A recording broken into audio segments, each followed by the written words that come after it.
Week 3 is over. No big upsets in the top 10, but some teams did fall from grace. Some teams did. Michigan State. What happened to Miami of Florida? What's going on with their receivers? We're going to be going through all the games, all the big games, what happened. We're going to be talking about the new Cornhuskers Hot Board 2.0. We're going to be talking about next week's games. Ooh, what a slate. Next week's games are beautiful. We're going to be quickly going over that. And we got to go over my results, my picks. Did I completely collapse here in week 3 against the spread? We shall see. We got a lot to get to. Let's go through the games real quick. We're going to go through them real quick here. Top 10 games. Nothing major happened. No big surprise. Georgia rolls over South Carolina. Rattler, he's just not going to be the guy. I mean, he throws a beautiful ball, but he does not have the intangibles. He doesn't have the team around him, of course. But him himself, Spencer Rattler, I don't think is the guy that South Carolina expected him to be. He doesn't process the field well enough. He doesn't have the intangibles. He throws a beautiful ball. His decision-making lacks. Georgia is just, they were favored by 24 on the road going in this game. No problem once again. They are the true number 1 team in the country. And of course, they're our national champions from last year. Alabama rolls. Nothing really to say about that. Will Anderson, a pick 6. He's my Heisman Trophy. I predicted him to win the Heisman Trophy as a defensive player. It's probably not going to happen. But he did have a pick 6. So he's ready to roll. Ohio State rolls big. C.J. Stroud, 22 of 27, 367 yards, 5 TDs. What can you say? I mean, Ohio State is ridiculous. Michigan rolls 59-0. J.J. McCarthy, he was the future, but now he is the present for the Michigan Wolverines. 15 of 18. Michigan, watch for Michigan. Clemson rolls. They win 48-20. I think there's a big step down between Michigan and Clemson, but Clemson should be the number 5 team in the country. There they are, 48-0. Oklahoma rolls over Nebraska 49-14. I had Oklahoma covering the spread of 11.5. One of my predictions came true this week. I said the first quarter would be full of emotions, but then Nebraska would collapse because they don't have the horses. Gabriel looked great, the quarterback. Gray over 100 yards. Oklahoma now has emerged as the team to beat in the Big 12. They roll on 49-14. USC rolls. Caleb Williams, beautiful game, 25 of 37, 284 yards. Oklahoma State crushes Arkansas. Pine, Sanders, 13 of 16. Kentucky, 31-0. They shut down Youngstown State. The only team in the top 10 that had any issues was Arkansas. They started the game down 17-0. 17-0 against Missouri State. But they come back and win 38-27. My guy, KJ Jefferson, big game. 385 yards in the air, 2 touchdown passes. Still think he's going to be invited to the Heisman Trophy ceremonies. I still think KJ Jefferson is going to be one of the top 5 or 4 finalists. Here, Washington, 39, Michigan State, 28, and the score is much closer than what the game actually was. Washington blew out the Spartans. Got to give credit to Kalen DeBoer, the new head coach of Washington. He's got that team already humming. Michael Penix, he brought him over from Indiana because DeBoer used to be the coordinator out there in Indiana. Tom Allen hired him in 2019, I believe. Penix comes 397 yards, 4 touchdowns, and he looked comfortable. And Washington has a decent enough offensive line to protect him somewhat, which Penix did not have at Indiana. Michigan State. If there's any of my predictions I could take back before the season, it's Michigan State. People warned me. I knew their secondary wasn't going to be completely healed from last year. Last year's secondary, the Spartans couldn't cover anybody. And this year, they have not been able to solve all their issues. Michigan State's got some problems in the secondary. Hopefully my Gophers can take advantage next week in East Lansing. We'll get to that later. But Washington goes big, 39-28. As the fans in the Washington stands shout, Big Ten, Big Ten, Big Ten to George Kliavkoff. I read that story. You should try to find that, Google it. But a lot of fun in the Washington Huskies football stands. The place was packed. It was beautiful. Purple everywhere. Oregon crushes BYU 41-20. Bo Nix basically tells your host Greg Pflugar to be quiet. To be quiet. Bo Nix rolls. Oregon, first game against Georgia, they lose 49-3. Now they are on a roll. They defeat BYU 41-20. An impressive victory at home. Oregon rolls. And here's the game that I just don't understand. I don't understand it. Texas A&M 17, Miami of Florida 9. Texas A&M's offense, okay. It was a little bit better. Max Johnson, they did some West Coast. He can't do much. He's not a very good quarterback. Texas A&M's passing offense is non-existent. They were able to run the ball a little bit better, but there's still issues in College Station. But Miami, Florida couldn't take advantage. They were kicking field goals when they should have been going for it. When you're on the road, playing an SEC team, you've got to go for it. Mario Cristobal, he doesn't have the receivers. Again, not his fault, but it is his issue. He's going to have to solve that in the recruiting. Next couple of recruiting cycles. Van Dyke's a good quarterback. He is. He's going to be drafted in the NFL. But Miami, Florida doesn't have the receivers. They couldn't take advantage. But they should have been way more aggressive. Way more aggressive deep in Texas A&M territory. Texas A&M defeats Miami, Florida 17-9. Utah rolls. Tennessee, my team. I can't believe they were not rated in the top 25 at the beginning of the year. They defeat Akron 63-6. North Carolina State, big win against Texas Tech, 27-14. Texas Tech's got some injuries on that team. North Carolina State is now finding their groove after that horrible first week win against Eastern Carolina. Baylor rolls 42-7. Florida squeaks by South Florida 31-28, and the Gator fans have got to relax. You got to relax. Calm down. You don't. There's a lot of overreaction going on in Gainesville. A lot of anti-Billy Napier sentiment building up. I don't understand it. You already won a game no one expected you to win, or hardly anybody outside of Florida expected you to win. You do not have the roster to compete in the SEC this year. Got to give Napier a chance. Gainesville, man, you got to just chill out. They squeaked by South Florida. Could have gone either way. 31-28. Wake Forest squeaks by Liberty 37-26 as the Hugh Freeze sweepstakes heat up. They heat up. Hugh Freeze is going to have a few different options. We'll see what school down south can cut in front of the other. I think Auburn's going to probably make a change here. The problem is I do not believe Auburn has an official athletic director. So that's the problem at Auburn. I told you in a couple episodes ago about West Virginia.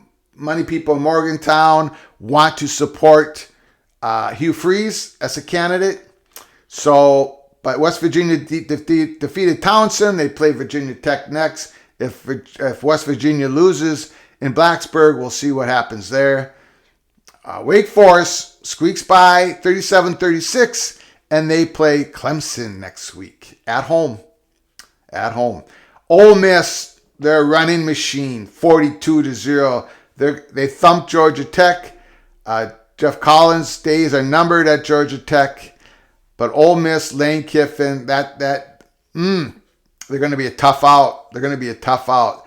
That offensive line in their running game, Zach Evans is a beast. Texas 41-20 over UTSA. A little bit of trouble at the early in the game, but they were able to win going away. Penn State goes down to Auburn, crushes Auburn 41-12. No contest whatsoever. Brian Harsin is on his way out for the Auburn head coach. They're going to be a player for the Hugh Freeze sweepstakes. There's going to be they're going to have a good list of candidates for that Auburn job, obviously. But there's going to be a change probably during the season here, probably very shortly. Again, they do not have an athletic director. So I don't think they have an athletic director. Please correct me on the comment section below the video if I'm incorrect. I do not believe Auburn does not have an athletic director. Pittsburgh wins big, 34-13 over West Virginia. I'm sorry, not West Virginia. Western Michigan. Excuse me. Western Michigan. Okay, so first of all, no big upsets in the top 10, but Michigan State falls, Miami, Florida falls, and I think there's going to be some movement in the top 25, but not a whole lot. Not a whole lot. And what do you do? What do you do as a voter with a team like Kansas? Lance Leopold, Kansas goes 3-0. 3-0. They defeat Houston down in Houston. We talked about how the Houston Cougars did not look good in the first two games. They lose again. Dana Holgerson's got some problems down there. Kansas, Duke is 3-0. Duke is 3-0. So you got some teams. What are the AP voters are going to do with those teams? What about my Minnesota Golden Gophers? They defeated Colorado 49-7. Again, Minnesota hasn't played a team with a pulse, but they're just crushing these teams. And next week they go to East Lansing against Michigan State. So don't see a whole lot of movement in the top 25. I don't see Miami. Florida's not going to fall out. Does Texas A&M fall out? No, not with the win over Miami, Florida. Not a whole lot of movement. But that will come out about noon, I think today, or 1 o'clock Eastern, something like that.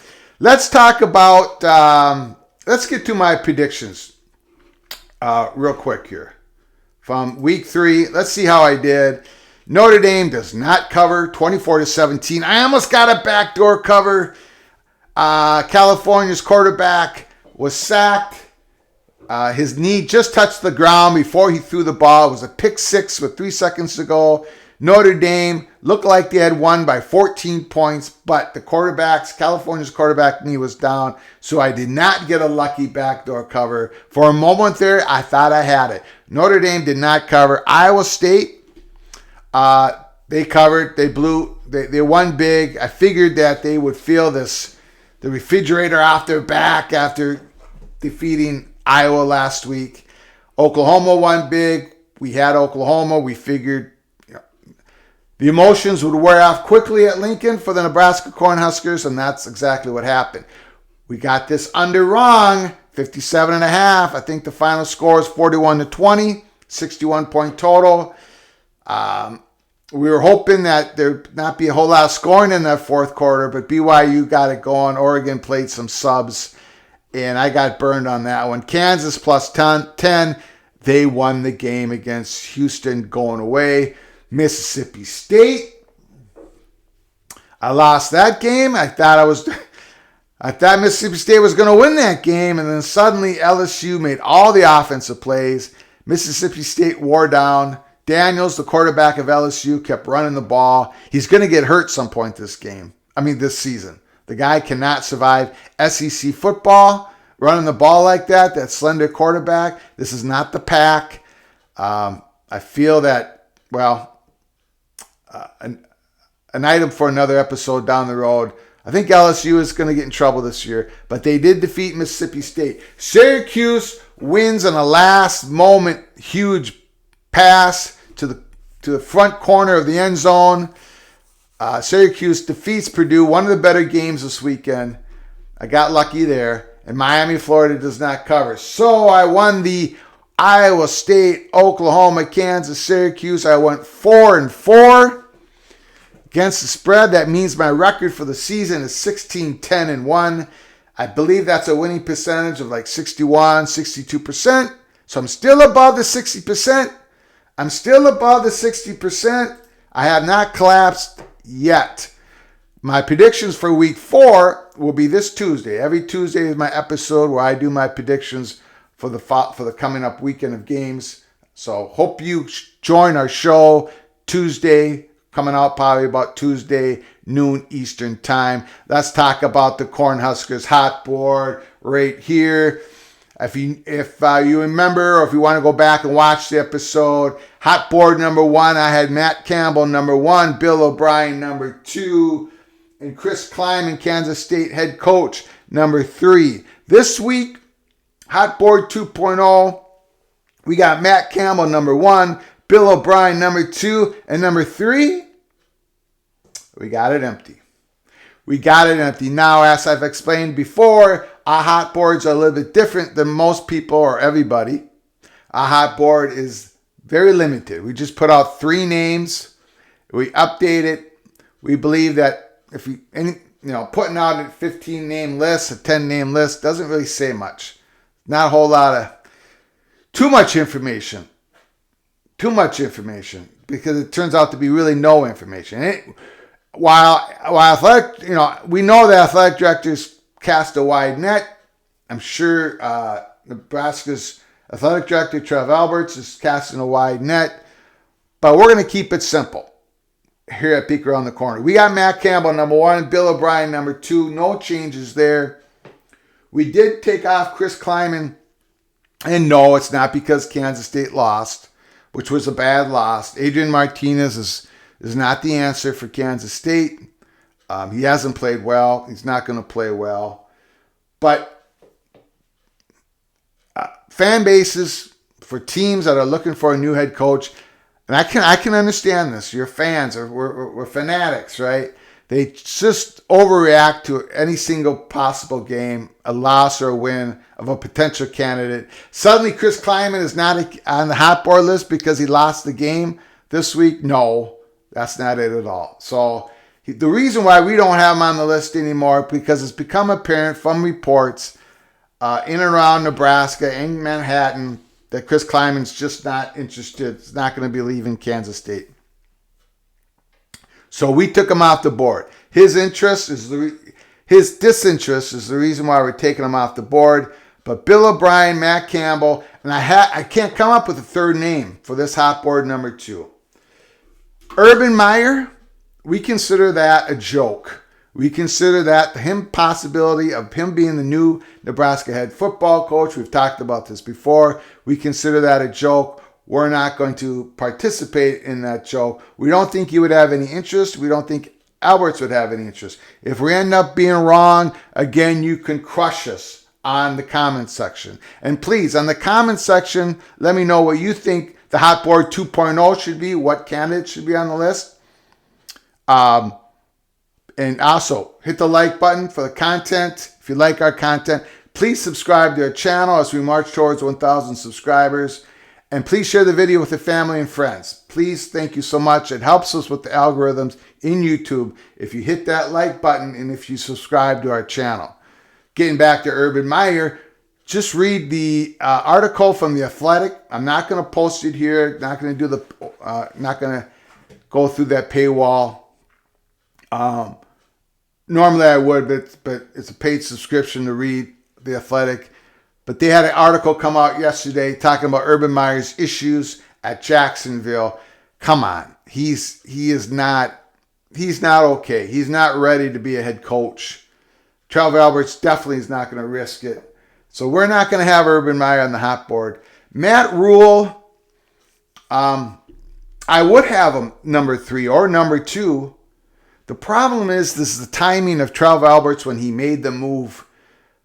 When he made the firing of Scott Frost, doesn't speak to me that he's going to be going for NFL head coach candidates.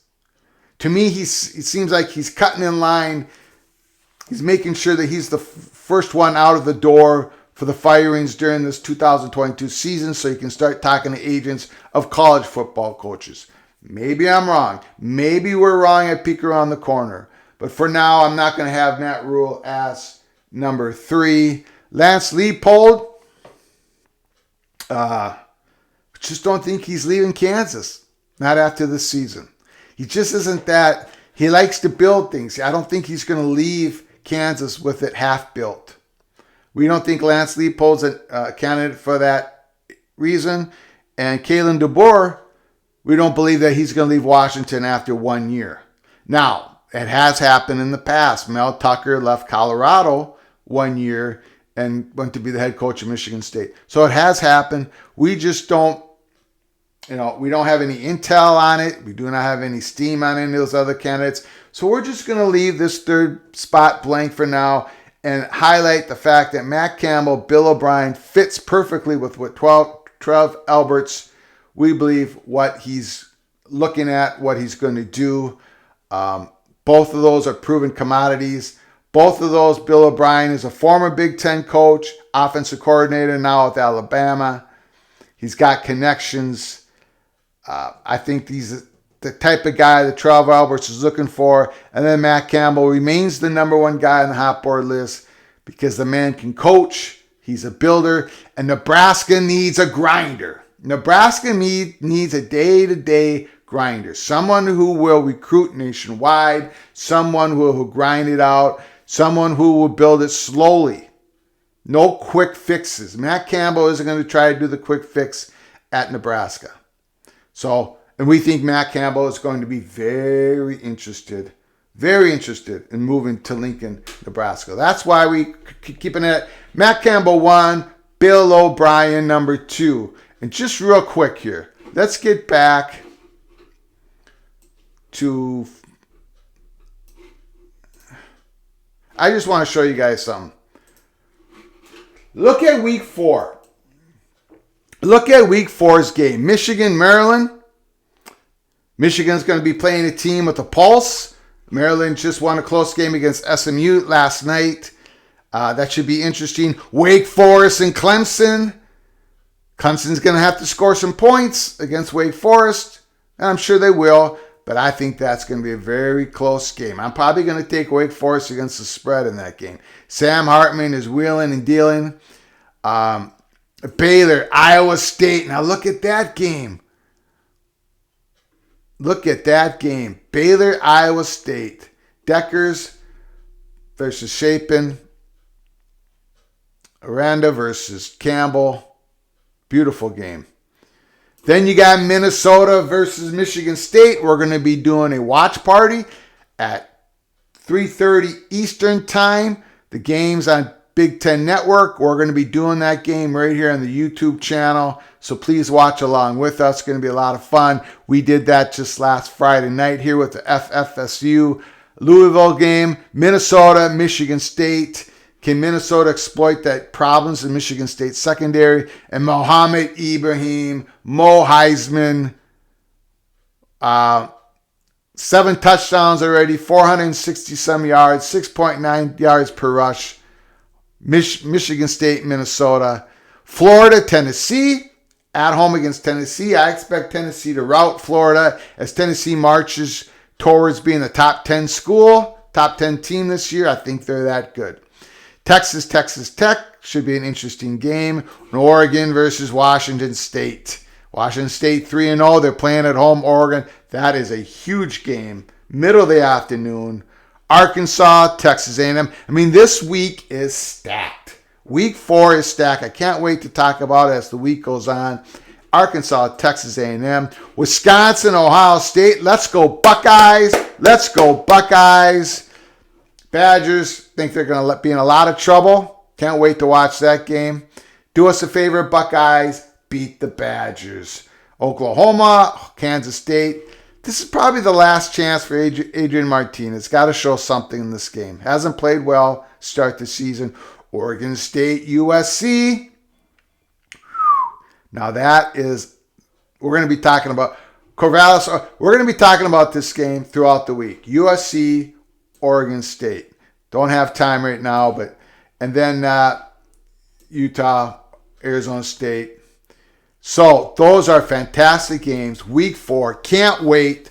Stick with us this week. We're going to be talking about all those games. We're going to be talking about the hot board. We're going to be keeping an eye on Auburn coaching situation.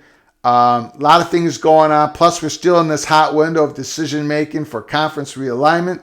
Stick with us here at Peek Around the Corner. Can't wait.